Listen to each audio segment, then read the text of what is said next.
여러분, 그동안 잘 지내셨습니까? 이동춘 교수입니다. 어떻게 명절은 잘 보내셨는지 모르겠습니다. 연휴도 잘 보내고 계시죠? 아, 날씨가 워낙 좋아서 우리를 밖으로 자꾸 유혹을 하는데 에, 코로나19라는 상황 때문에 우리가 자제를 해야 되기 때문에 그 유혹을 물리치기가 쉽지 않습니다. 친인척들도 이번 명절에는 좀 조심스럽게 그러니까 안부만 여쭙고 만나지 않은 상태에서 뭐 이렇게 계절의 맑음이 또 좋은 날씨가 우리를 유혹하지만 그래도 자제하고 지내느라고 많이 고생들을 하시죠? 네, 어서 좋은 시절, 예전과 같은 시절이 왔으면 좋겠습니다. 그동안 잘 지내셨으리라 믿고 오늘 수업을 시작하겠습니다. 어우, 벌써 6주차 강의를 하는 날이군요. 네, 이 수업을 진행한 지 벌써 이렇게 됐네요. 6주차 강의. 네, 오늘은 북한의 체제 전환, 즉 북한의 체제가 변화하고 있다고 하는 것을 우리가 감지하고 있는데 어떤 모습으로, 어떤 방향으로, 어떤 내용으로 전환, 즉 변화하고 있는지를 저희가 살펴보도록 하겠습니다. 지난 시간에 이어 계속해서 이 모습을 살펴보도록 하겠습니다. 정치학은 늘 이런 이야기를 합니다. 영원한 적도, 영원한 동지도 없다. 참 냉정하죠. 어제의 동지가 오늘의 적이 되고 오늘의 동지가 내일의 적이 될 수 있어요. 이것이 정치학이 말하는 이야기입니다. 참 냉정하지만 현실입니다. 슬프지만 사실입니다. 그런데 국제 정치학에서는 더더욱 그러합니다. 예, 동맹이라는 우정을 맺어놓고도 늘 긴장과 갈등에서 벗어날 수 없는 것이 국제 정치입니다. 이것은 어느 특정한 나라들끼리만 그런 것이 아닙니다. 한미 관계에서도 그렇고 한중 관계에서도 그렇고 또 북중 관계에서도 그렇고 북미 관계에서도 그렇습니다. 남한에게 미국은 영원한 우방인 것 같지 않습니까? 그래서 언제나 내 편을 들어줄 것 같고 나를 위해 적당히 손해를 감수할 것 같아요. 그렇지만 현실은 결코 그렇지 않습니다. 미국은 단 한 번도 우리에게 손해를 보면서 자신들을 우리를 위해 내준 적이 없어요. 철저히 자국의 계산기를 두들기고 어느 부분에서든 이익이 남는 것에 거래를 했다고요. 단 한 번도 우리를 위해서 종합적인 손해를 가진 적이 없어요. 미국은 그래요. 네. 이처럼 북한에게 중국도 러시아도 우리의 한미 관계와 결코 다르지 않다는 사실이에요. 중국과 러시아가 북한에 무한대로 애정을 쏟아붓고 지지해 줄 것 같죠. 결코 그렇지 않습니다. 우리가 미국을 바라볼 때 늘 그런 어떻게 보면 애정 같은 게 있는데요.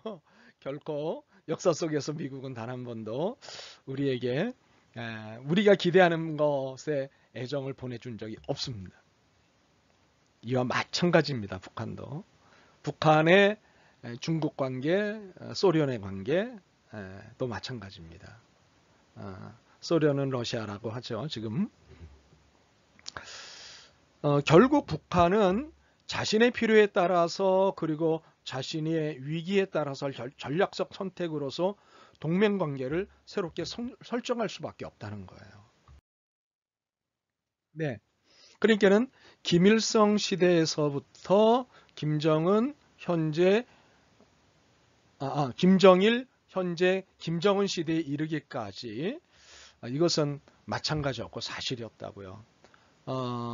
북중 관계에 있어서나 북러 관계, 예전에는 북소 관계라고 하죠. 네. 그래서 북중 관계에 있어서나 북러 관계에 있어서나 북한은 자신의 위기에 따라 전략적 선택으로서 동맹 관계를 새롭게 설정할 수밖에 없었다고요. 우리는 북한의 이러한 상황 가운데 북한이 어떤 전략적 선택을 취하여 왔는지, 여기는 동맹국에 대해서 어떤 전략적 선택을 해왔는지를 들여다보는 시간을 갖도록 하겠습니다. 그래서 전략적 선택을 취하면서 어떤 변화를 가져왔는지, 변화를 해왔는지 눈여겨볼 필요가 있다 싶습니다. 이렇게 북중 관계에 있어서 북러 관계에 있어서 어떤 입장의 변화, 내용의 변화가 있느냐에 따라 한반도의 평화와 통일에 영향을 끼쳐왔는데 현재 어떤 영향과 어떤 방향이 잡혀가야 하는지 그것을 좀 살펴보겠습니다. 그래서 오늘은 북한의 동맹체제의 변화에 대해서 공부를 하도록 하겠습니다. 국제정치학에서 동맹이론이라고 하는 것을 내놓고 이것을 오랜 세월 학문적으로 발전시켜 왔습니다. 그러니까는 국제정치학이라고 하는 것은 국내 정치학하고는 또 차원이 다릅니다. 그래서 국제정치학의 입장에서 한반도의 문제를 풀어나가야 된다라고 하는 것이 저의 입장입니다. 많은 분들이 정치학의 입장에서 북한과의 문제를 풀려고 하는데 결코 그렇게 해서는 안 되고요. 북한의 문제는 하나의 나라로 우리가 만나야 하기 때문에 국제정치학이라고 하는 관점에서 북한과 대화를 나눠야 돼요. 한민족이지만 같은 민족이지만 정치학의 메커니즘을 가지고 한반도 문제 혹은 북한 문제를 다룰 수는 없어요. 국제정치학의 메커니즘을 가지고 다루어야 돼요. 그래서 오늘 수업은 국제정치학에서 이야기하는 동맹이론을 가지고 북한의 그 외교 변화, 동맹체제의 변화가 어떻게 진행되어지고 있는지를 들여다보려고 합니다. 국제정치학에서 동맹이론은 크게 세 가지로 나누어져 있습니다. 물론 더 세세하게 이야기할 수 있겠습니다만은 그러나 학부 수업이기 때문에 크게 세 가지로 그리고 가장 일반적인 동맹이론을 소개를 좀 해드리도록 하겠습니다. 첫 번째는요. 동맹이론에 관한 전통적 시각인데요. 동맹에 관한 전통적 시각으로 외적 균형으로 보는 시각이 있습니다. 이 동맹이론을 신현실주의 동맹이론이라고 이야기합니다. 네. 물론 현실주의 동맹이론도 있지만 그거보다는 신현실주의 동맹이론을 들여다보도록 하겠습니다. 또 하나의 시각은 동맹의 비대칭성과 그 내부 역학에 관한 시각이 있습니다. 이 동맹이론을 자율성 안보교환 동맹이론이다 라고 이야기를 합니다. 또 하나의 시각은 위협 예방 및 관리 제도로서 이해하는 시각이 있어요.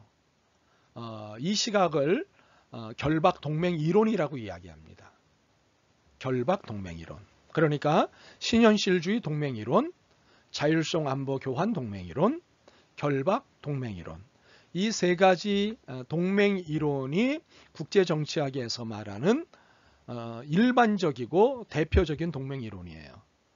그래서 국제정치학에서 각 나라의 동맹의 형태와 동맹의 내용들을 학문적으로 학자의 입장에서 들여다보고 그래 이렇게 동맹이 작동을 하고 있고 이런 입장에서 동맹이 맺어지는 것이고 동맹은 이러한 과정과 결과를 나타내는 거야 라고 하는 이론을 내놨는데 학자에 따라서 다른 관점과 다른 결론을 내놓고 있기 때문에 대표적으로 이렇게 여러 이론들, 세 개의 이론들이 나올 수 있는 거죠. 네. 그러면 이 동맹 이론들을 하나씩 좀 살펴보도록 하겠습니다. 국제정치학의 동맹 이론 중에 동맹에 관한 전통적 시각으로 외적 균형으로 동맹을 외적 균형의 시각으로 보는 입장이 있습니다. 이 이론을 일컬어 신현실주의 동맹 이론이라고 얘기합니다. 신현실주의 동맹 이론은 기본적으로 동맹은 외부의 위협에 따른 물리적 열세를 극복하고자 맺어진다는 거예요. 그러니까 각 나라마다 외부의 위협이 있습니다. 네, 뭐 친하게 지내는 나라, 덜 친하게 지내는 나라, 원수처럼 지내는 나라, 뭐 대화의 여지가 있는 원수 같은 나라, 뭐 등등 주변 국가가 이렇게 구분이 되는데 사실은 이 모든 나라들이 자국의 일종의 위협입니다. 그러나 그 중에 커다란 위협을 느끼면서 살 수 있는 그런 상황에 처해 있는 나라들이 있죠. 이렇게 외부의 위협에 따른 물리적 열세, 분명히 주변 국가가 우리나라에 위협이 되는데 내가 우리나라가 그 나라를 상대하기에는 여러 가지 물리적 열세를 가지고 있어요.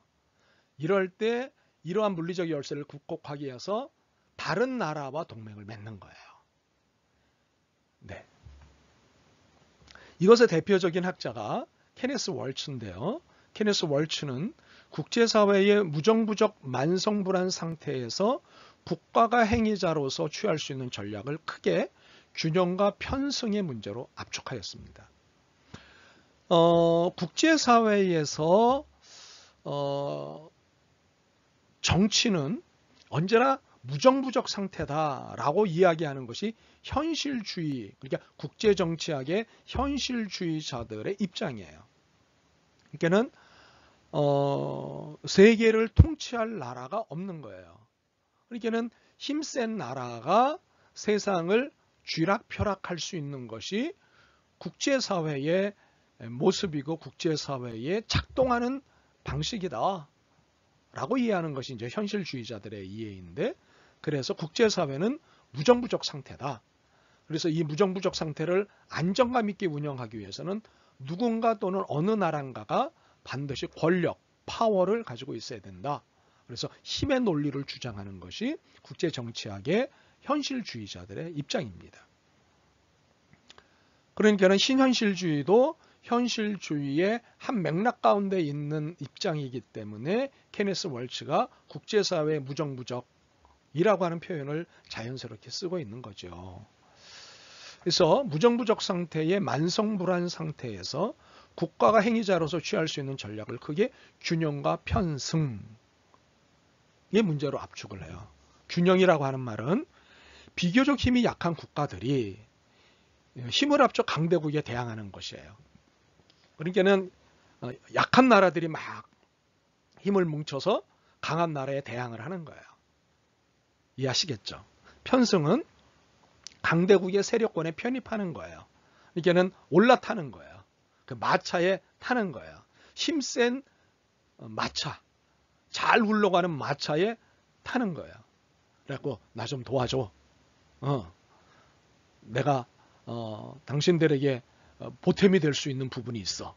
뭐 이렇게 해서 그 힘에 올라타는 걸 편승이라고 그러고, 힘이 약한 나라들끼리 뭉치는 걸 균형이라고 그래요. 그래서 밸런싱, 균형, bandwagoning, 그래서 편승 이렇게 얘기합니다. 이것을 동맹의 논리에 적용할 경우 국가들이 강대국에 편승하면 강대국의 세계적 패권 체제를 형성하게 되겠죠. 그렇죠? 그러니까는 힘이 있는 나라에 힘이 약한 나라들이 이렇게 쭉 편승을 할 때 그 자신들을 태워진 그 강대국의 논리에 의해서 살아갈 수밖에 없는 거예요. 그래서 세계적 패권 체계를 강대국이 형성하게 되는 거죠. 그렇지만 실제로 세계적 패권 체계가 일어나기보다는 국가들이 동맹 형성을 통하여 세력 균형을 이룩하려는 자연 발생적인 경향이 있다는 거죠. 그러니까는 힘 있는 나라에 올라타는 편승의 동맹을 맺지만, 그러나 아무리 약한 나라들도 자기 나름의 자존심과 자기 나름의 주장들이 있지 않겠습니까? 그것들의 눈치를 보지 않을 수는 없는 거죠. 강대국도 분명히 무조건 편승시키지만은 않거든요. 자신들에게 이익이 되니까 편승시키는 것이지. 그래서 패권 체계가 일어나기보다는 세력 균형이 일어난다, 밸런스 오브 파워가 일어난다라고 케네스 월츠가 입장을 그렇게 정리를 해요. 그러니까는 현실주의는 힘 있는 자에 의해서 세계가 작동이 된다라고 하는 입장이라면, 신현실주의는 힘이 있다고 하더라도 편승한 국가들에 의해서 눈치를 볼 수밖에 없으므로 세력 균형이 일어난다라고 하는 얘기예요. 독주하지 못하게 된다라는 입장인 거예요. 그래서 신현실주의라고 이야기를 해요. 따라서 국가는 체제 내의 현상 유지를 선호하므로 강대국에 편승하여 물리력의 분포를 바꾸는 것보다 체제 유지에 위협이 되는 강대국에 방어적으로 대응하여 동맹을 형성한다는 것입니다. 이건 또 이런 말이기도 해요. 강대국에 편승함으로 동맹을 맺은 거잖아요. 어찌되었건. 그러므로 강대국이 동맹국의 입장에서 함부로 할 수 없다. 그것을 기대한다는 거예요. 네. 그러니까는 동맹을 맺지 않으면, 편승이라고 하는 동맹을 맺지 않으면 커다란 위협이 되지만, 일단은 편승이라 할지라도 동맹을 맺었으니 함부로 대할 수 없다는 거죠. 왜? 동맹은 지켜주고 서로 챙겨주겠다는 약속이거든요. 그러므로 이렇게 편승이라고 하는 것 의미가 있다. 자, 그렇게 보는 거예요. 외적 균형의 시각인 거죠. 그렇죠? 계속해서 좀 더 보면 이런 겁니다. 이제 그 케네스 월츠의 논리에 대해서 스테븐 월트는 이렇게 얘기합니다. 월츠로 대표되는 신현실주의 동맹 이론에 위협의 개념이 첨가되어야 한다. 그렇게 주장을 합니다. 트리트, 위협 개념이 첨가되어야 된다는 거예요. 예. 그러니까는 월츠의 경우에는 위협의 개념이 빠져 있어요. 일단은 뭐 균형이 됐던 편승이 됐던 동맹을 맺으면 세력 균형이 이루어진다라는 거예요. 그러나 월트는 아니다. 여기에 위협 개념이 들어가야 된다라는 얘기를 해요. 월트에 따르면 동맹이란 두 개 이상의 주권 국가 간의 유사시 안보 협력을 위해 맺어지는 공식적 또는 비공식적 조약이라 정의돼요. 네. 주권 국가 간의 유사시 안보 협력을 위해 맺어지는 공식적 또는 비공식적 조약. 맞죠? 일반적이에요. 일반적으로 동맹에서 중요한 것은 인구와 군사력, 산업 능력, 기술력을 비롯한 물질적 총력의 정도예요. 그러니까는 물질적인 부분이 동맹을 맺는데 굉장히 중요해요. 그러니까는 동맹이라고 하는 것은 파트너십인데, 일종의 이 파트너십이 되려면 뭔가 거래 조건이 맞아야 돼요. 네. 그러나 월트는 지역적 범주에서는 공격력, 지리적 근접성, 공격적 위협, 의도를 추가적으로 고려해야 한다고 주장하는 거예요. 그러니까 이런 거예요. 미국이 태평양 멀리 떨어져 있는 이 한반도에 관심이 많잖아요. 지정학적으로 멀리 떨어져 있는 미국이 아시아를 지배하려면 뭔가 거점이 있어야 되는데, 그 거점으로 한반도가 참 좋은 거예요. 더더욱이 중국과 러시아라고 하는 미국의 위협이 되고 있는 체제에서 세계 재패를 하고 재패를 늘 진행시키고 있는 미국식 세계 재패를 진행시키고 있는 미국으로서 중국과 러시아는 늘 긴장의 국가이거든요. 네. 거기에 중국하고 러시아가 북한하고 깊은 연대를 맺고 있지 않습니까? 그래서 이런 관계 속에서 남한에 이제 관심이 많은 거예요. 어찌됐든 한반도에 관심이 많은 거예요. 그래서 남한을 옴짝달싹 못하게 하기 위해서 일본도 이용하고 그리고 다른 나라들도 이용하고 막 그러는 겁니다. 네, 그런 거예요. 그래서 동맹이 형성되는 과정에서 주권 국가 간의 상호 인식의 문제를 강조한 것입니다. 한마디로 동맹은 위협의 균형을 이루는 수단으로 성립되며 동맹국 간의 공유된 위협 인식이 동맹의 지속 동기가 된다는 거예요. 이해가 되시죠? 그렇죠? 그러니까 케네스 월츠는 세력 균형이라고 하는 차원에서 동맹 이론을 봤다면 월트는 위협의 균형. 그러니까는 어떤 위협의 조건들이 맞아 떨어지고 그 위협을 제거하거나 같은 방향의 위협을 느끼는 국가들끼리 동맹을 맺게 된다는 거예요. 네. 월트는 중동 국가들의 동맹 사례 분석을 통해서 위협 인식에 따른 균형은 편승보다 심각한 위협에 대처하는 일반적인 방법이라고 주장하는 거야. 그러니까는 케네스 월츠가 편승에 포인트를 두고 자신의 동맹 이론을 발전시키고 있다면 월트는 트리트, 위협이라고 하는 개념에 포인트를 맞추어서 그의 동맹 이론을 발전시키고 있다고 하는 사실이에요. 네.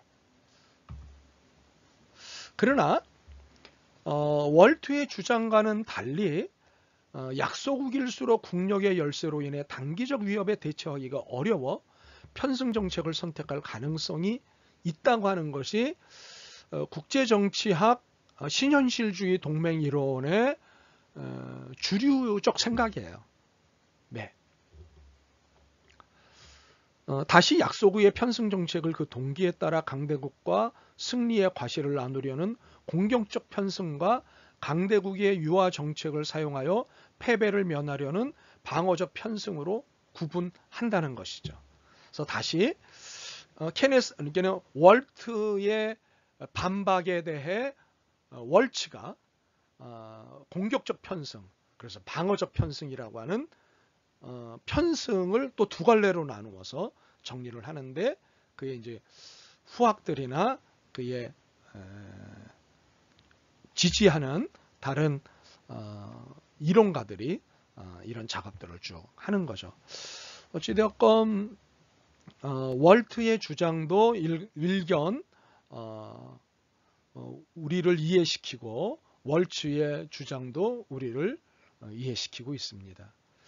분명한 것은 이런 그 공격적 편승이 됐든 방어적 편승이 됐든 또는 위협 개념이 됐든 세력 균형과 그리고 힘이 없는 나라들이 자신들을 보호할 수 있는 그런 메커니즘으로 동맹을 선택한다고 하는 것을 우리는 이해할 필요가 있습니다. 우리도 그런 부분에서 외교 조약을 맺는 동맹의 작업들을 우리가 사실은 진행을 하는 거죠. 네. 네, 이번에는 두 번째 동맹 이론을 소개를 하지요. 동맹의 비대칭성과 그 내부 역학에 관한 시각으로서의 그 자유안보 교환 동맹 이론입니다. 이 자율안보 교환 동맹 이론에는 모로우라는 학자가 있는데요. 제임스 모로우. 이 제임스 모로우는 그 월츠와 월트를 비롯한 신현실주의자들의 지배적인 동맹 이론을 세력 결집 모델이라고 정의를 합니다. 그러면서 월츠하고 월트와 같은 이들이 주장하는 세력 결집 모델에 대해서 동맹국 사이의 복잡한 역학관계와 상호작용을 다루지 못한다는 단순함을 가지고 있다고 비판을 하죠. 그러니까는 뭔가 문제가 있다. 다 다루지 못한다. 특별히 동맹국 사이의 복잡한 역학관계 그리고 상호작용을 다루지 못하는 단순함을 가지고 있다고 비판을 합니다. 모로우는 세력 결집 모델을 대체할 대안으로 비대칭 동맹에서의 자율성 안보 교환 모델, 그러니까는 Autonomous Security Trade-off 모델을 제시를 합니다. 월트는 동맹의 지속과 소멸 원인을 외부 위협으로 보았죠. 반면에 모로우는 외부 위협에 대한 균형이 아니라 이익 교환의 균형에 방점을 두었습니다.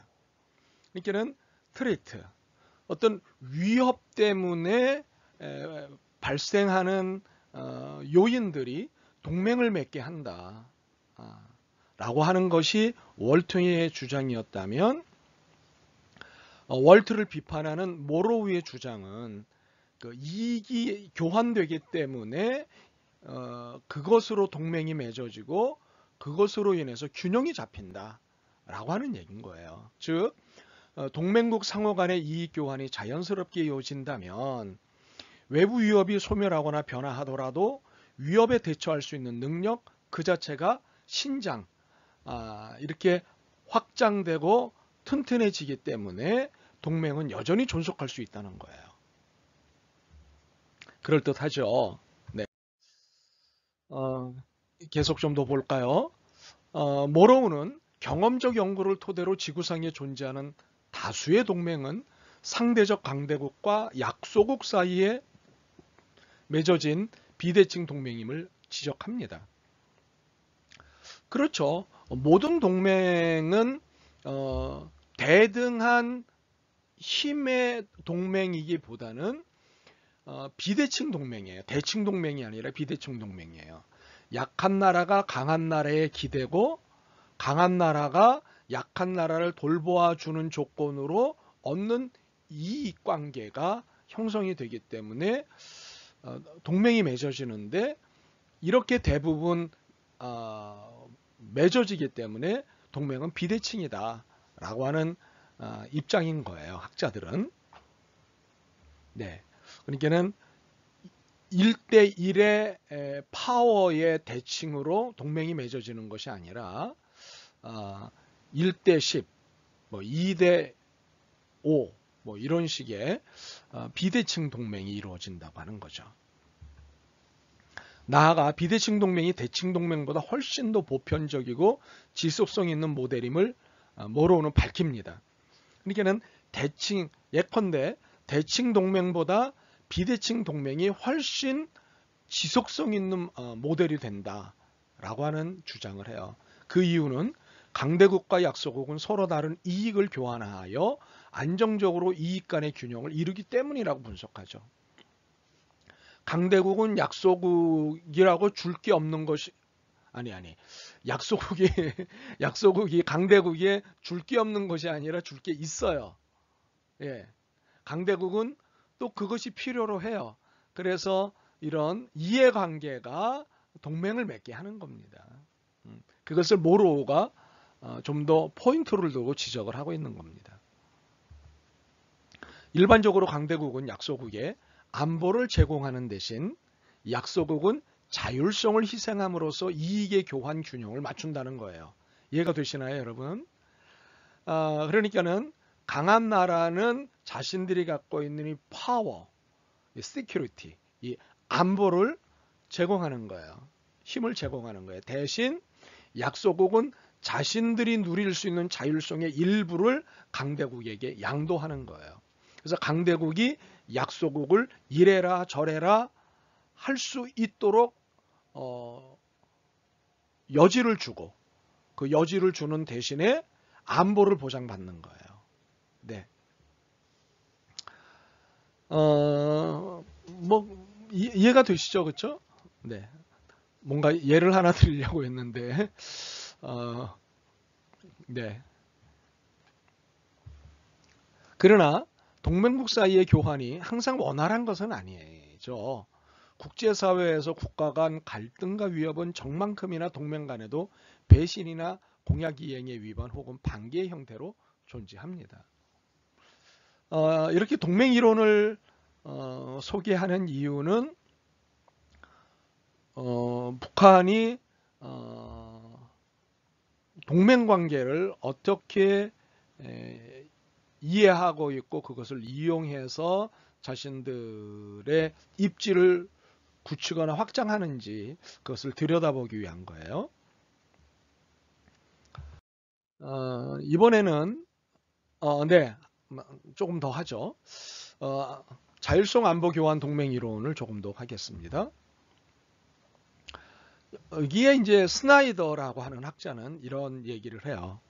방기와 연루의 우려라는 개념으로 동맹의 딜레마를 설명을 해요. 방기와 연루의 우려. 네.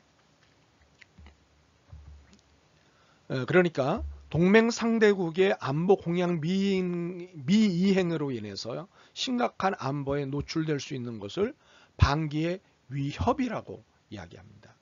그러니까는 지켜줄게. 그래, 우리를 지켜주면 우리는 자율성의 일부를 내놓을게. 이렇게 해서 동맹이 맺어지지 않습니까? 근데 동맹국이 안보를 보장해 놓고 위협에 처했을 때, 어려움에 처했을 때, 도와주지 않았을 때, 예. 이렇게 이런 가능성을 이야기하는 것을 방기의 위협이라고 얘기하는 거죠. 또한 동맹 상대국이 동맹국의 지원에 고무되어 공격적인 군사 행동이 초래하는 위험에 말려들 가능성을 연루의 위협이라고 하는 거야. 이게 뭐냐면 우리를 지켜주는 든든한 백이 있다. 속된 말로 백이 있다. 그래서 그 백을 믿고 평소에 공격하고 싶었던 국가를 공격하는 거예요. 이때 이제 소위 말하는 강대국이 약소국의 게임, 그러니까 파워놀이에 연루될 수 있는 위협. 지켜준 동맹이니까 아무리 사고를 쳐도 일단 지켜주기로 약속했으니까 지켜줘야 되는데 이게 이제 원치 않는 일인 거죠. 이렇게 말려들 가능성을 연루의 위협이라고 합니다. 특히 국력이 열세한 약소국의 경우 방기와 연루의 딜레마가 두드러지게 작용한다는 것, 이것을 스나이더가 지적을 합니다. 스나이더는 동맹의 딜레마를 동맹국에 대한 강한 지원과 약한 지원, 적대국의 강경정책, 유화정책을 기준으로 하여 네 가지 경우로 구분을 합니다.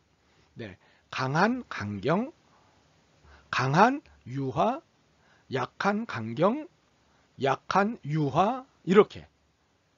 이 중에서 적국이 유화적으로 나서거나 동맹국에 대한 지원이 약할 경우 연루의 위험성을 줄일 수 있지만 방기의 위협은 커진다고 하는 사실이죠. 예. 반면 동맹국에 강한 지원을 할수록 그리고 적대국에 더욱 강경할수록 방기의 위험은 줄어드나 연루의 위험이 증가한다고 하는 사실이죠. 따라서 동맹국 간에는 방기와 연루의 딜레마에 빠지지 않기 위해 전략적으로 상호 간의 정책을 조율하고 조정하여 적정선을 찾아낼 필요가 생기게 된다는 걸 스나이더가 지적을 합니다. 네.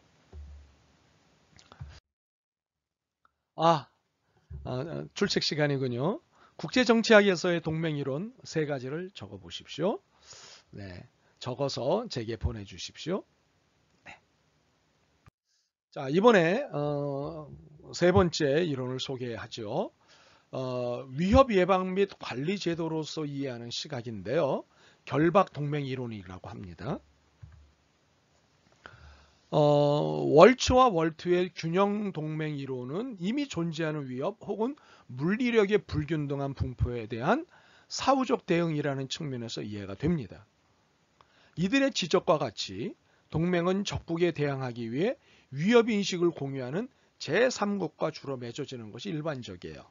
여기까지도 이해가 되시죠? 네, 좋습니다. 그러나 동맹은 사전에 위협의 근원인 적국을 동맹체제 내부로 끌어들여 관리하려는 목적으로 성립되기도 합니다. 네. 그러니까 동맹의 주요 목적인 안보 협력과 위협 감소는 대항 균형을 형성하는 방법뿐만 아니라 잠재적인 적과 위협을 상호간에 미리 제한하기로 합의함으로써도 가능하다는 거예요. 이게는 친한 사람들끼리 동맹을 맺는 것이 아니라 친한 국가끼리 동맹을 맺는 것만이 동맹이 아니라 잠재적인 적, 잠재적으로 위협이 될 만한 국가라고 여길 때 미리 동맹을 맺어버리는 거예요. 네. 이해가 되시죠? 좋습니다. 다시 말해서 적과의 동맹은 외부의 위협을 내부의 위협으로 전환하여 관리하는 예방적 제도로서 전략적인 효용이 있다는 거예요. 그러니까 바깥에 두고 관리하기보다는 안으로 끌어들여 관리하는 것이 훨씬 낫다는 거예요. 이게 이제 결박 동맹 이론인 거예요. 네. 좀 더 보죠. 여기에 이제 와이츠만이라고 하는 학자가 있는데요. 패트리시아 와이즈만인데요. 이 와이츠만은 동맹의 예방적 제도적 기능을 결박이라는 용어로 표현하면서 이론적으로 구체화하였습니다. 와이츠만에 따르면 결박은 월트가 제시한 편승과는 다릅니다. 편승. 그러니까는 약한 나라가 강한 나라에 올라타는 거죠. 도와달라고. 네, 이게 이제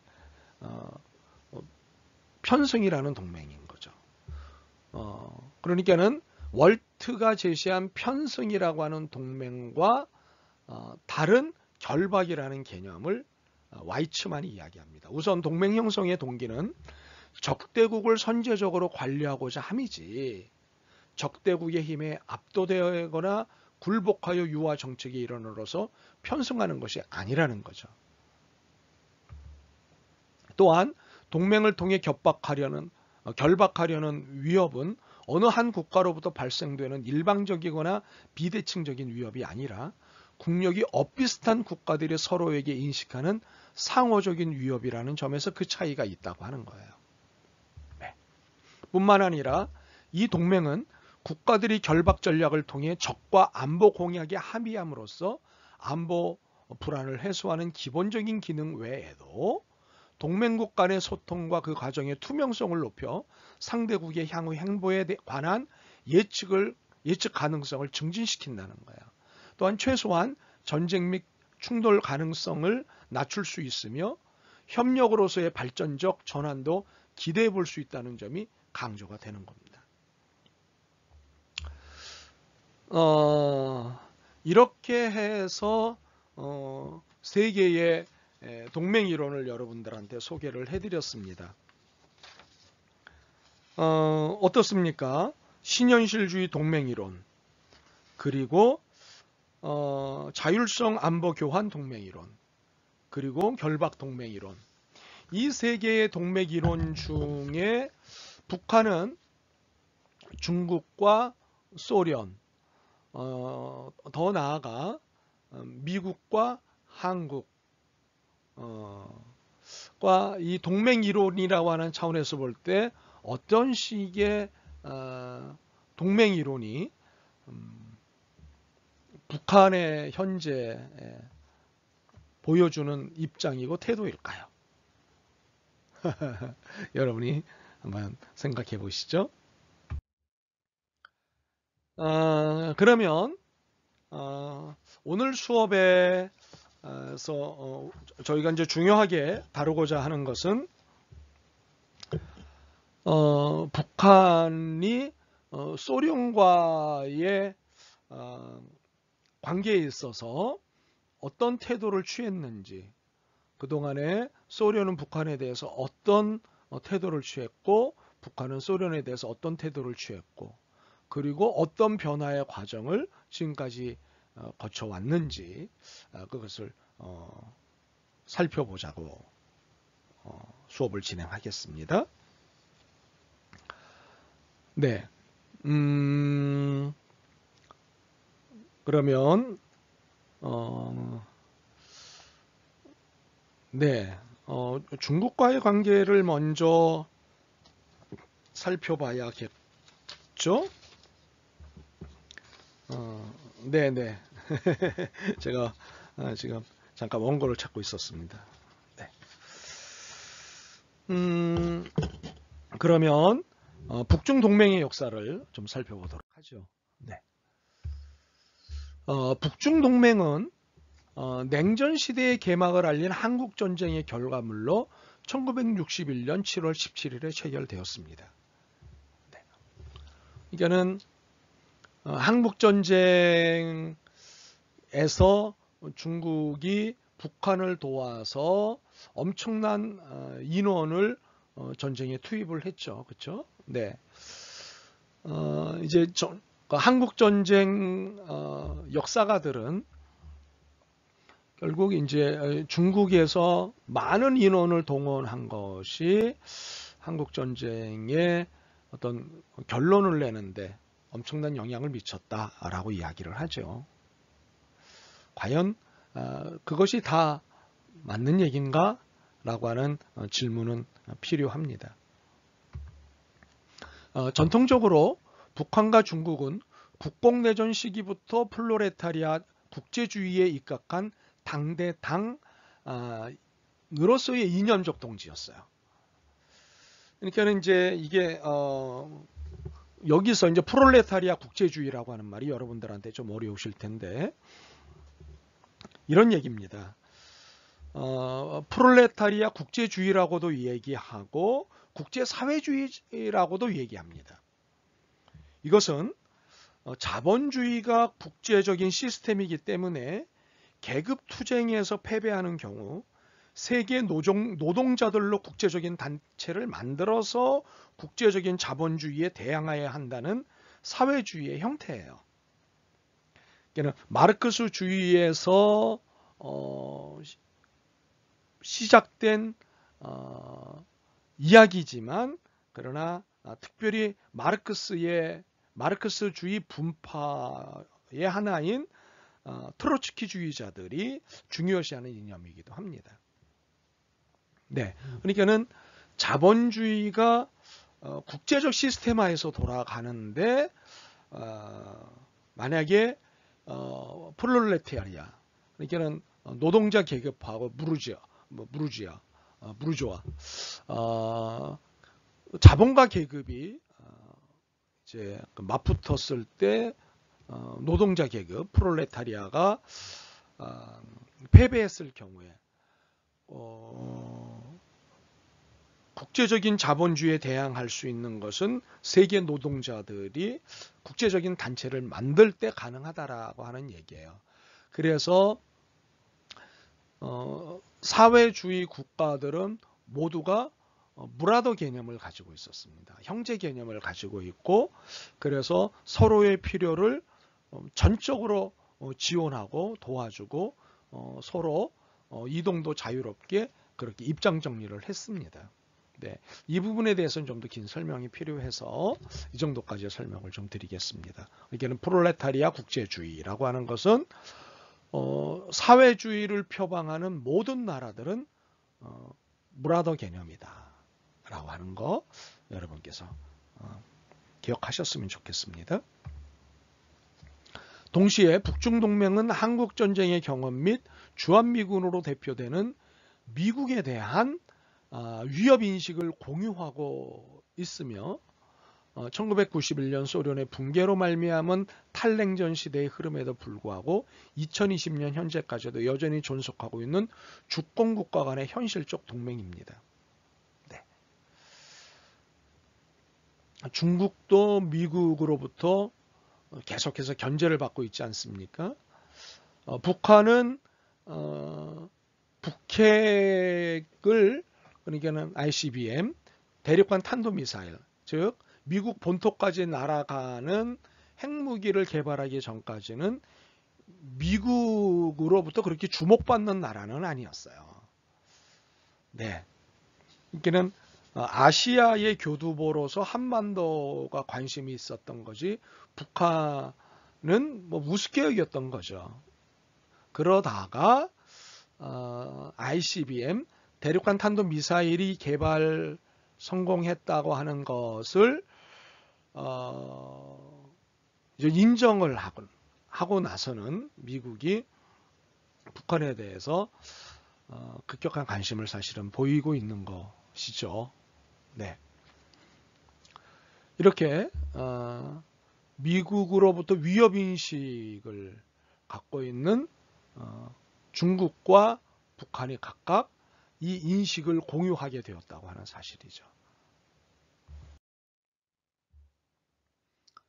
자, 그러나 혈맹이라 묘사되는 양국의 표현과 세간에 널리 알려진 인식과는 달리요, 북중 동맹은 그 체결 이후부터 현재에 이르기까지 역사적으로 견고한 동맹이라기보다는 갈등하는 동맹에 가까웠습니다. 이 내용 잘 기억하셨으면 좋겠어요. 북한하고 중국이 굉장히 친밀한 것처럼 보이실 거예요. 그러나 이건 겉으로 보이는 것이지 내부적으로는 견고한 동맹이라기보다는 갈등하는 동맹에 가까웠어요. 지금도 사실은 그렇고요. 네, 그 이유를 쭉 강의를 진행하는 중에 설명을 드릴게요. 일반적으로 군사동맹이라고 하는 것은 자동 개입 조항을 핵심으로 해요. 북중동맹 역시 동맹조약 제2조 최약 1방이 어떠한 한 개의 국가 또는 몇 개 국가들의 연합으로부터 무력 침공을 당함으로써 전쟁 상태에 처하게 되는 경우 최약 상대방은, 그러니까는 동맹 약속을 한 것을 최약이라고 하는데, 최약 상대방은 모든 힘을 다하여 지체 없이 군사적 및 기타 원조를 제공한다 라고 자동 개입 조항을 명시함으로써 양국의 동맹이 명실상부한 군사동맹임을 대내외적으로 밝히고 있어요. 네. 그러니까는 동맹을 맺은 나라 중에 한 나라가 무력 침공의 위협을 당하고 어려움을 겪게 될 경우에는 자동적으로 군사적 지원, 물질적 지원, 기타 원조를 제공하는 것이 이제 군사동맹의 자동 개입 조항인 거예요. 네. 걔는 군사동맹을 맺었을 땐 자동 개입 조항을 모든 동맹 국가들이 체결을 합니다. 그러나 역설적으로 양국, 중국과 북한, 북한과 중국, 양국은 오히려 동맹조약 체결 이전에 군사적으로 활발한 교류를 보였지 한국전쟁 이후에는 이렇다 할 군사협력을 보여주지 못해요. 왜 그랬는지 이제 쭉 설명을 계속 드릴게요. 2020년 현재까지도 한국에 주둔하고 있는 주한미군과는 달리 중국군은 휴전협정 체결 후 1957년 김일성의 요구에 따라 북한에서 철수합니다. 네. 사실 이런 거 보면 중국은 북한의 말을 잘 들어요. 미국은 우리 말을 잘 안 듣는데요. 네. 뿐만 아니라 체결 시기에 있어서도 북중 동맹은 시기상으로도 한국전쟁 휴전 이후 한참이 지난 1961년에서야 체결이 돼요. 희한하죠. 한국전쟁을 전적으로 도운 중국이었고 그리고 여러 모양으로 협력을 해줬다고요. 근데 북중 동맹은 1961년에서야 체결이 됐습니다. 희한하죠. 그렇죠? 네. 그 이전에 한국전쟁이 있었는데. 네.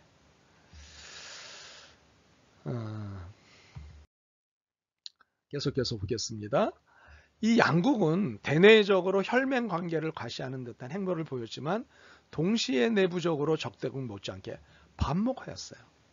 이런 양국의 갈등 관계는 김일성 시기에 연안파 숙종을 비롯하여 김정은 정권 초기 친중파 장성택의 숙청에 이르기까지 오늘의 갈등으로 이어져 오고 있습니다. 그러니까는 분단 이후 북한이 김일성에 의해 김일성에 의해 어찌되었건 분단이 이루어지고 북한이 세워지지 않습니까? 근데 초창기에는, 북한도 초창기에는 초창기부터 김일성이 잡고 있었던 것이 아니라 이 정권을 잡으려고 하는 세력 싸움이, 파벌 싸움이 굉장했습니다. 그래서 김일성이 전략을 세워서 중국하고 가까운 친중파 사람들을 전부 다 숙청을 합니다. 그래서 모든 세력이 자신에게 집중되도록 그렇게 만들었죠.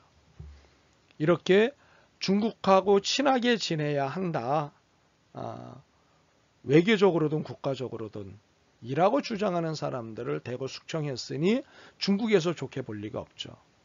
북한을. 중국은 북한의 적대 국가인 미국과 1970년대 미중 대탕등을 거치면서 1979년 수교를 합니다. 그러니까는 북한이 그렇게도 싫어하는 미국과 중국이 수교를 해요. 네.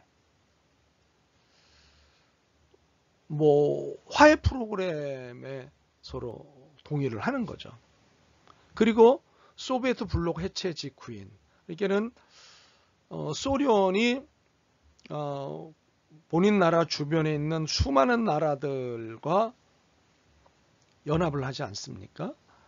그런데 그 연합 블록이 해체가 되죠. 그렇죠?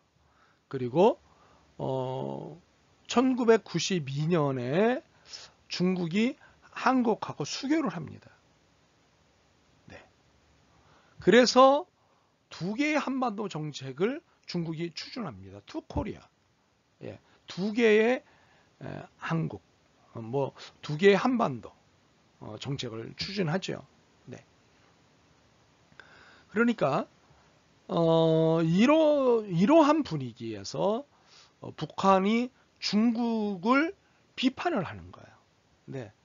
미국과 수교하고 한국과 수교하는 중국을 북한은 어마어마하게 비판을 했습니다. 북한의 핵과 미사일 실험 후에는 유엔에서 미국과의 공조를 통해 대북 제재에 앞장서는 모습을 보여왔어요. 중국이. 북한 또한 중국을 배제하고 미국과의 직접 대화를 통한 문제 해결을 추구하는 양상을 나타냈어요.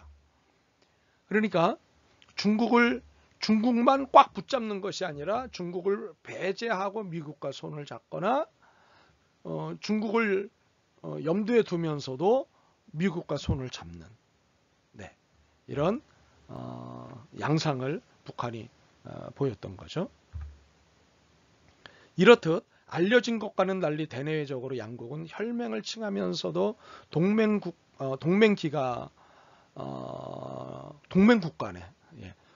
간의 대부분을 좀 잘못 설명했습니다. 동맹 기간의 대부분을 동맹국 사이에서는 찾아보기 힘들 만큼 갈등 및 긴장 관계를 유지했다고 하는 사실이에요. 네. 동맹 기간만큼 갈등과 긴장 관계도 여전히 있는 상태로 동맹 관계를 유지했다는 거예요. 그러니까 실질적으로는 북중 동맹은, 북한과 중국의 동맹은 세간의 인식과는 달리 유명무실한 상태라고 도 볼 수 있다는 거죠. 그리고 동맹 당사 양국의 외교 정책에 중요한 영향을 미치지 못하는 거죠. 뭐 중국은 중국대로, 북한은 북한대로. 그러니까는 합의 하에 나 이 나라 싫어 그러면 그 나라하고 동맹이나 수교를 맺지 말아야 되는데, 중국은 북한의 양해를 구하지도 않고 북한 또한 중국의 양해를 구하지도 않고 하고 싶은 대로 하는 거예요. 네. 독자 행보를 보이는 거죠. 이게는 동맹 상대국을 배려하지 않는 독자적인 외교 행보를 벌인다고 하는 것은 이제 이중적 행태이고 모순적 입장이 되는 거죠. 역사적으로 북한은 중국의 국공대전 시기에 동북 지역에서 국민당 군대의 인민해방군을 위해 한반도 북부 지역을 피난처로 내주었고요. 김일성은 일제가 두고 간 무기를 전폭적으로 마오쩌둥, 우리가 모택동 그러는데 마오쩌둥에게 넘겨주면서 상당량의 군수물자를 제공합니다. 네. 서로 이해관계가 맞아떨어지고 서로 필요한 부분을 서로 내주는 거죠. 그렇죠? 반대급부로 중국은 한국전쟁 당시 인민의용군 참전과 군수물자를 지원합니다. 그래서 양국은 절체절명의 시기에 반제국주의 공동정선에 함께 피를 흘리고 싸웠다는 역사 고유를 기반으로 혈맹이라는 인식을 갖게 되었어요. 여기서 반제국주의는 제국주의에 반대하는 건데 이 제국주의는 주로 미국인 거예요. 네. 이 미국의 제국주의를 반대하는 공동정선에 함께 손을 잡죠. 그래서 이제 혈맹이라는 인식을 가져요. 이후에 북중동맹은 냉전체제 환경에서 체결되었고 외부 침략을 억제하기 위한 세력균형 및 위협균형의 일환으로서 동맹의 특성을 강하게 띱니다. 그러나 오히려 북중 간의 군사협력과 교류는 동맹조약 체결 이전에 집중되어 있고요. 북한은 주로 소련의 군사적 지원에 의존하였다고 하는 거예요. 자, 여기. 그러니까는 군사적 의존도는 중국이 아니라 지금의 러시아인 옛 소련에 있었다는 거예요. 그러니까 소련이 지금도 그렇지만 군사적으로 미국의 위협과 긴장을 줄 만큼 굉장히 군사무기, 군사전략, 군사력 이런 것이 굉장히 발달해 있죠. 그래서 북한은 주로 소련의 군사적 지원에 의존을 했습니다. 중국은 한국전쟁에 200만 명의 지원군을 보냈고 약 140만 명의 인명피해를 입었어요. 뭐 어마어마한 거예요. 예. 전쟁 후에는 150만 명의 중국군이 북한에 주둔하면서 북한의 전후 복구 사업을 돕고 막대한 양의 원조를 무상으로 제공했다고요. 그러나 김일성은 1957년 12월에 마오쩌둥에게 강력하게 인민지원군 철수를 요구합니다. 이것은 중국군의 주둔으로 친중 성향의 장성들이 자신의 권력에 위협이 되었기 때문이에요. 중국은 그리고 강하나를 국경으로 지리적으로 인접했기 때문에 군대가 주둔할 필요가 없었다는 현실적인 이유도 사실은 있었어요. 그러나 자신의 권력을 유지하고 확장하고 재생산하는데 친중파들이 걸림돌이 됐고 그리고 자신의 권력을 유지하는 데 위협이 된다고 하는 판단하에 이제 중국군을 본국으로 돌아가라 그렇게 얘기를 한 겁니다. 그리고 그게 이루어지도록 했고요. 이후에 북한과 중국의 의미 있는 군사적 협력은 거의 없었어요. 네. 한국전쟁 직후에는 어느 정도 있었지만 57년 중국군이 철수를 북한의 요청에 의해서 하면서 이후 군사적 협력은 거의 없었어요. 오히려 소련하고 군사적 협력이 있었던 거죠. 중국의 대북 안보 지원은 간헐적이고 제한적으로 이루어졌습니다. 이것은 북한과 소련의 관계가 틀어지거나 중국과 미국의 관계 개선이 있었던 대탕트 시기에 북한을 달래주는 특수한 경우에만 발생을 했죠. 네. 일례로 1958년에서 1964년 동안 후르시초프의 소련과 갈등을 빚었던 북한은 중국으로부터 중국군 철수에 대한 보상으로 다량의 군사 장비를 지원받습니다. 문화대혁명 시기에 중국 내 김일성 독재 체제에 대한 비판 여론이 일자 양국의 교류는 중단이 됩니다. 중국은 미국과 수교를 맺는 이것에 북한이 굉장히 반발하기 때문에 이렇게 반발하는 북한을 달래는 차원에서 1971년 8월 무상 군사 원조 제공 협정을 맺고 약 1억 위안 상당의 군수물자와 전투기, 잠수함을 지원했습니다. 그러나 1994년 김일성 사망 이후 군사 지원금은 급감합니다. 그리고 1995년부터는 군사 지원 자체가 중단이 됩니다. 북한의 입장에서 볼 때 소련으로부터 안보를 제공받는 이상 굳이 추가적으로 중국으로부터 자율성을 희생하면서까지 안보 제공을 받을 필요가 없었던 것으로 보이는 거죠. 약소국은 약한 나라는 자율성을 희생하는 조건으로 강대국하고 동맹을 맺을 수 있고, 강대국은 자율성을 얻는 대신, 상대 국가의 자율성을 얻는 대신 안보를 제공해야 되는 거죠. 네, 이런 용어들이 이제 동맹 이론에서 있는 거고, 여기서도 이렇게 설명이 되고 있습니다. 이해가 되시죠? 문제는 이렇게 북한이 구축한 이중 비대칭 동맹 시스템이 1991년 소비에트 블록의 해체로 갑자기 와해되었다는 것이에요. 게다가 유일한 우방이 되어버린 중국마저도 1992년 8월 24일 전격적으로 한중 수교를 단행함으로써 북한은 동맹국마저 온전히 믿지 못하는 상황에 내몰리게 되는 거죠. 북한은 한중 수교를 북중 동맹 조약의 제3조 체약 상대방을 반대하는 어떠한 동맹도 체결하지 않으며 체약 상대방을 반대하는 어떠한 집단과 어떠한 행동 또는 조치에도 참가하지 않는다. 이것을 내놓으며 이것에 위반했다라고 이제 강조를 한 거죠. 간주한 거죠. 네. 또한 한중 수교와 동시에 이루어진 중국의 대북 우호 가격 정책의 폐지와 대북 경제 지원 규모의 감축으로 인해서 북한은 중국에 상당한 배신감을 느끼게 되었습니다.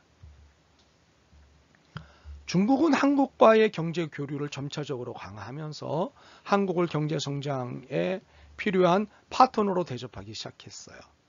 그러나 중국의 경제 성장을 위한 안정적 대외 환경에 문제를 일으킬 소지가 다분한 북한 문제에는 침묵하는 것으로 대응하였어요.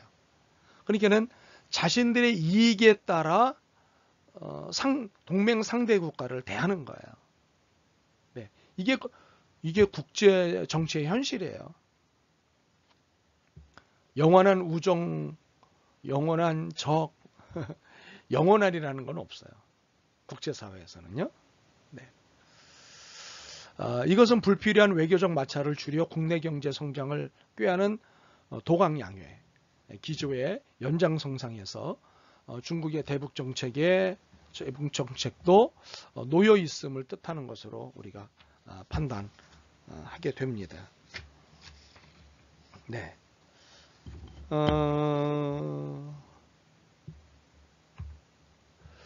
덩샤오핑은 대북 원조에서도 실용주의를 적용하는 원칙으로 나아갑니다. 따라서 북중 관계는 점차 과거의 혈맹에서 현실적인 정상국가 관계로 변화하기 시작했다고 하는 거예요. 네. 무조건 도와주는 것이 동맹이 아니라 자신의 이익과 편익과 이해관계에 따라서 침묵하기도 하고 모르는 체 하기도 하고 하는 부분이 나타난다는 거예요. 네. 북한과 중국 간의 최고위급 군사교류도 소원해졌어요. 네. 그것도 좀 더 보시면 좋겠고요.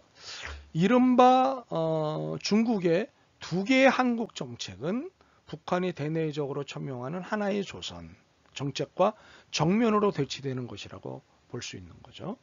네.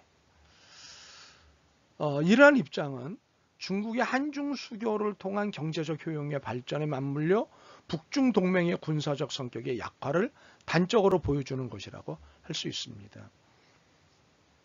중국이 남한과 경제적 교류를 하는 것이 도움이 되겠어요? 북한과 경제적 교류를 하는 것이 도움이 되겠어요? 네. 물론 관점에 따른 문제이지만 표면적으로 경제력이 상당한 남한하고 수교를 맺고 동맹관계를 맺는 것이 굉장히 많은 어드밴티지, 이점을 갖고 있다는 것을 중국으로서는 잘 알고 있지 않겠습니까? 네.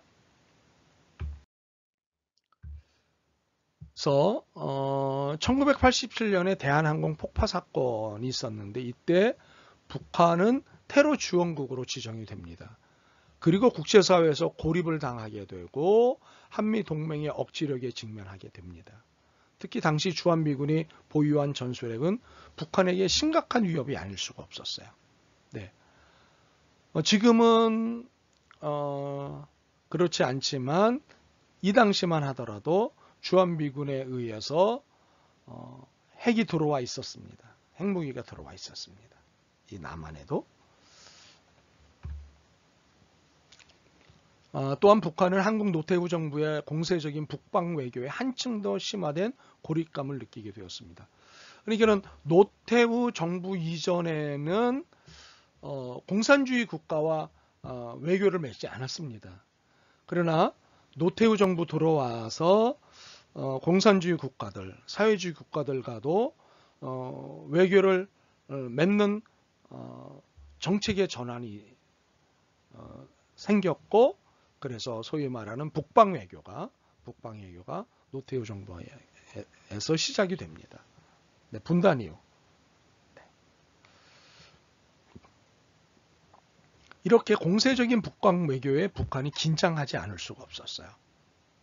그리고 공산주의 혹은 사회주의 국가들이 이제 남한하고 외교를 딱 맺고 나면 어떤 긴장을 하게 될 뿐만 아니라 이제 여러 나라가 되면서 친하게 지는 어떤 나라들로부터 고립감을 느끼게 되는 거죠.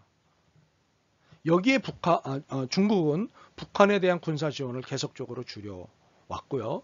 수백만의 대량 아사자가 발생한 고난의 행군, 북한의 고난의 행군 시절이 있었다고 말씀을 드렸죠. 고난의 행군 당시 중국은 북한을 외면합니다. 그때 도와줬으면 북한과의 관계가 많이 달라져 있었을 텐데, 네, 이때 고난의 행군 시절에 중국이 북한을 돕지 않았습니다. 도왔을 것 같죠, 그렇죠? 근데 돕지 않았어요. 1992년 한중 수교, 1994년 김일성 사망, 이 이후에 중국의 대북 원조 급감 등과 같이 동맹 상대국 중국으로부터 철저히 외면당하는 반기의 위협을 통해 결국 분학하는 탈냉전의 충격과 함께 체제 붕괴 위협을 느꼈고 이 현실에 직면한 거예요. 따라서 북한 입장에서 북중 동맹의 안보 제공 능력과 관련해서 근본적인 의심을 품게 되었다고 추정할 수 있는 거죠. 그러나 중국이 한목적적인 의도를 갖고 북한을 방기했던 것은 아니에요. 한반도 냉전 구조가 정착되기 시작했던 초기부터 북한의 안보는 소련이 제공했고 북한과 중국 간에는 전략적인 의미의 군사 협력이 존재하지 않았기 때문이에요. 북한은 자신의 안보를 비대칭 동맹국인 소련으로부터 제공받으면서 다른 동맹국 중국의 내정 간섭을 사전에 방지하여 자율성을 확보하고자 하였습니다. 약소국가는 자율성을 내주고 강대국은 안보를 제공함으로써 동맹이 맺어진다는 것 아니겠습니까? 네. 그러나 북한은 지원을 받더라도 원조 지원을 받더라도 자율성은 조금도 양보할 수 없다는 입장인 거예요. 네. 왜? 주체사상의 국가이니까. 주체사상은 모든 것을 주도하고 자국의 자율성에 의해서 모든 것을 진행한다는 거거든요. 비록 두 나라가 한중 수교와 고난의 행군 기간 동안 소원해졌지만 원래부터 북중양국은 안보와 자율성을 교환해왔던 동맹의 역사는 존재하지 않았던 거예요. 네. 이런 상황에서 갑작스러운 소련의 붕괴로 북한의 안보 공백을 중국이 지을 준비가 되어 있지 않았던 것으로 해석이 됩니다. 따라서 소련 붕괴로 벌어진 북한의 안보 불안을 중국이 방기했던 것은 1차적으로 경제 발전과 대외 안정이라는 국가 목표에 따라 취해진 것이지만 근본적으로 북한이 사회주의 양대 강국과 맺어온 복수의 비대칭 동맹 시스템에 내재된 불안 요소에 기인한 것이라고 볼 수 있습니다. 평가입니다. 네. 이런 것이 국제사회의 냉혹함이자 현실입니다. 그러니까 필요에 의해서 동맹을 맺는 것이고 불필요해지면 동맹을 깨는 거예요. 약속을 지키지 않는 거예요. 그리고 동맹 관계를 이용해서 또 다른 상대 국가를 공격할 수도 있고 어찌되었건 철저하게 자국의 이해관계에 의해서 동맹이 맺어지는 거예요. 이런 것이 국제사회의 냉혹함이자 현실이라고 하는 것을 이해하셨으면 좋겠습니다. 네, 이번에는 북한과 소련, 북한과 러시아의 동맹의 역사에 대해서 좀 살펴보도록 하겠습니다. 네. 북소동맹의 역사는 이렇게 됩니다. 북한은 사회주의 양대 강국인 소련과는 1961년 7월 6일, 중국과는 같은 해 7월 11일 각각 자동 군사 개입 조항을 담고 있는 동맹 조약을 체결했습니다. 그러니까 같은 해에 소련하고도 동맹 관계를 맺고 중국과도 동맹 관계를 맺지만 소련과 먼저 동맹 관계를 맺습니다. 불과 며칠 차이기는 하지만 네. 여기에 이제 뭔가 메시지가 있는 건데 중국에 대해서 뭔가 삐진 부분이 있는 거예요. 삐친 부분이 있는 거예요. 북한은 1956년 이후 촉발된 중소 분쟁에 말려들지 않는 등거리 외교를 펼치면서 친중과 친서를 오가며 두 국가 모두로부터 안보를 보장받기 위해 군사동맹 조약을 체결하는 외교적 수완을 보입니다. 아주 영민한 사람이에요. 김일성. 이렇게 소련, 중국과 군사동맹 조약을 맺은 것은 1953년 10월 체결된 한미 상호방위 조약, 1954년 12월에 조인된 미국과 대만 상호방위 조약, 그리고 1960년 1월에 개정된 미국과 일본 상호협력 및 안전보장 조약으로 형성된 한미일 대만의 남방 방공 체제에 맞서는 대항 세력 균형의 성격을 띈 것이었다고 하는 거예요. 네. 대항 세력 균형. 이해되시죠? 네.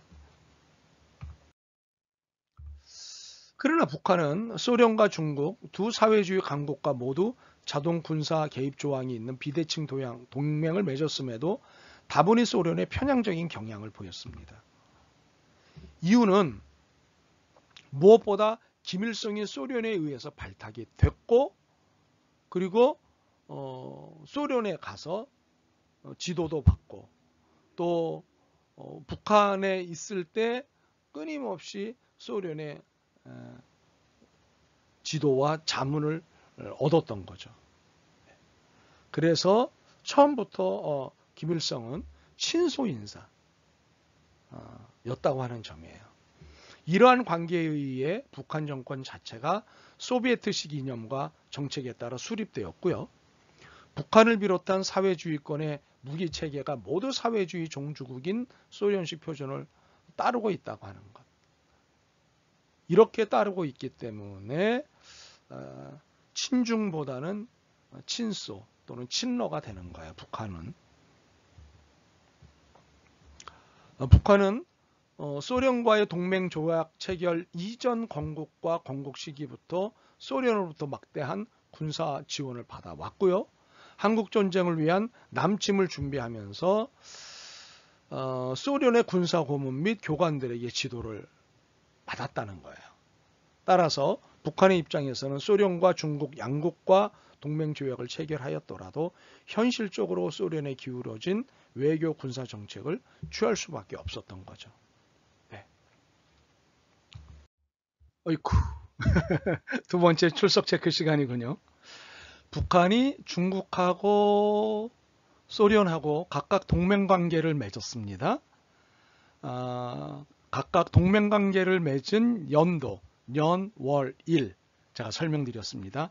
언제인지 체크해서 제게 보내주시기 바랍니다.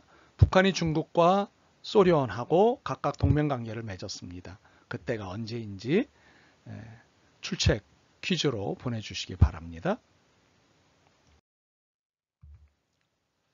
물론 북한은 후르쇼프 집권기 스탈린 격하 운동을 벌였고 서방과의 평화 공전 외교 노선 수정에 들어선 소련과 갈등을 보이기도 했어요.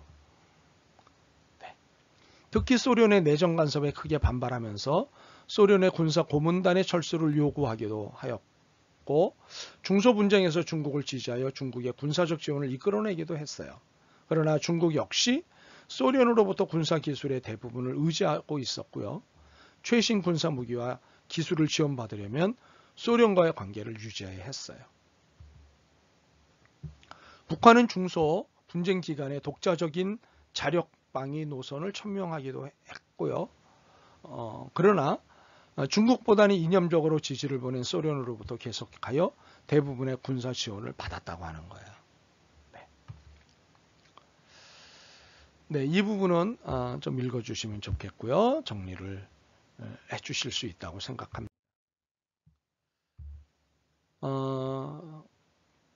이제 소련으로부터 군사물자 지원을 받았을 때 이에 반대급부로 북한은 소련에게 공급 및 해군기지 사용에 관한 계속적인 권리를 제공함으로써 자신들의 자율성을 희생합니다.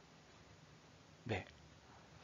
안보를 제공해 주는 대신 자율성을 희생하는 거예요. 이게 강대국과 약소국 사이의 비대칭 동맹의 특징인 거죠.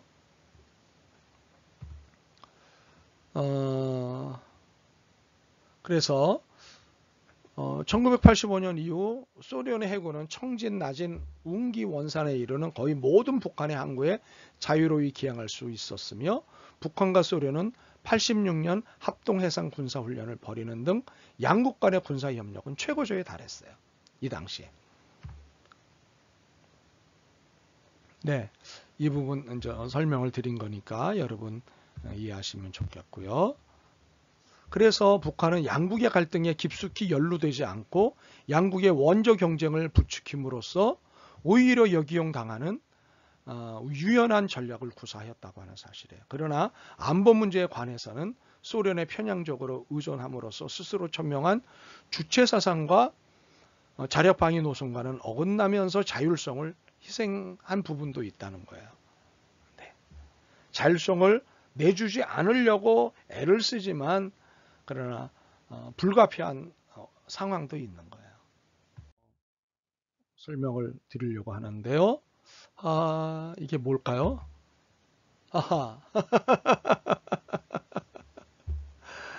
네, 세 번째 출첵이에요. 제가 OT 시간에 출첵이 두 번만 있지 않고 세 번도 있을 수 있다라고 얘기를 했는데 세 번째 출첵에서는 두 가지를 얘기를 하셔야 되는데요. 노트 정리 잘하고 있다는 증거용 사진 3장 이상 보내기. 그리고 두 번째로 노트 정리하면서 강의 들으면서 궁금했던 내용 2개 이상 질문 보내기. 이제 저희가 다음번에 중간고사를 대체한 강의를 하는데 그때 그동안에 여러분들이 공부하면서 궁금해진 내용들을 가지고 강의를 하겠다고 말씀을 드렸죠. 네. 그것을 진행하려고 합니다. 여러분들께서 이 부분을 내일 레포트 제출할 때까지 함께 제출해 주시면 되겠습니다. 오늘 강의를 통해서 이미 이제 감을 잡으셨고 느낌을 받으셨겠지만 북한이 냉정한 국제사회에서 스스로의 문제를 해결하고 스스로의 어려움에서부터 벗어나기 위한 자구책으로서 동맹 전략의 새로운 변화를 가져가고 있다고 하는 것을 보시고 있는 거죠. 그렇죠? 네. 그러니까는 소련의 기대였던 동맹 전략에서 중국에 기대어 버리던 외교적 전략도 사실은 자국의 이익을 위해서 북한이 살아남기 위해서 자구책으로서 동맹을 맺은 건데 이제 일종의 등거리 외교를 하는 거죠. 소련과 중국 사이에 필요에 따라서. 그러나 환경이 변하면서 중국이 미국하고 수교하고 소련이 미국하고 좋은 관계를 맺으려고 하는 이런 분위기들을 보고 그리고 중국이 남한하고 외교 관계를 맺고 하는 여러 가지 것들을 보면서 자구책을 마련하는 거예요. 영원한 동지도 영원한 적도 없다라고 하는 냉엄한 국제사회 관계 속에서 분위기 속에서 마련하는 자구책이 미국하고 다이렉트로 관계를 맺어야겠다. 이런 생각을 하면서 새로운 동맹의 전략을 세워나가고 있는 것을 보게 되는데 이것은 북한의 체제가 변화하고 있다라고 하는 것을 우리가 느낄 수 있는 거죠. 네, 오늘 수업을 통해서는 그런 것들을 여러분들이 읽고 느끼시고 보셨으면 좋겠어요. 네, 여러분이 고역스럽게 여기실 만한 레포트 시간이 돌아왔군요. 이번 주 과제는 이겁니다. 북중 그리고 북소 동맹 역사를 정리하시고 이를 통해 무엇을 알게 되었는지 말해 주십시오. 네, 북중의 역사, 북중 동맹의 역사, 북소 동맹의 역사가 길죠. 네, 분단의 세월만큼 긴데요. 이 역사를 정리해 주시고 이를 통해 여러분이 무엇을 알게 되었는지 여러분의 이해와 느낌을 이야기해 주시기 바랍니다. 10월 8일 목요일 24시까지 다음에 이메일 주소로 분량은 A4 용지 1페이지 분량으로 제출해 주시기 바랍니다. 근자에 들어와서 일정들이 바쁘신지 몇몇 분들이 분량을 채우지 않으시고 또 본인의 느낌도 너무 짤막하게 한 줄 또는 한 줄 반 이렇게만 정리를 해서 제출하시는 분들이 계신데 제가 기대하는 것하고는 좀 다른 것입니다. 그러니까 제가 기대하는 것들을 충족시켜 주셨으면 좋겠습니다. 네, 레포트 잘 내주시기 바랍니다. 동맹이란 무엇일까? 라고 하는 고민을 해봅니다. 과연 국제관계에서 무슨 의미일까? 참으로 치열한 곳이 국제무대이고 국제시장입니다. 결국 내 가족, 내 민족이 제일인데 이렇게 생각하는 것이 과연 그리스도교적인 정신에 부합되는 말일까 하는 생각도 고민도 함께 해봅니다. 여러분 오늘도 수고하셨습니다. 정말 고생 많이 하셨습니다. 고맙습니다. 다음 시간 만날 때까지 안녕.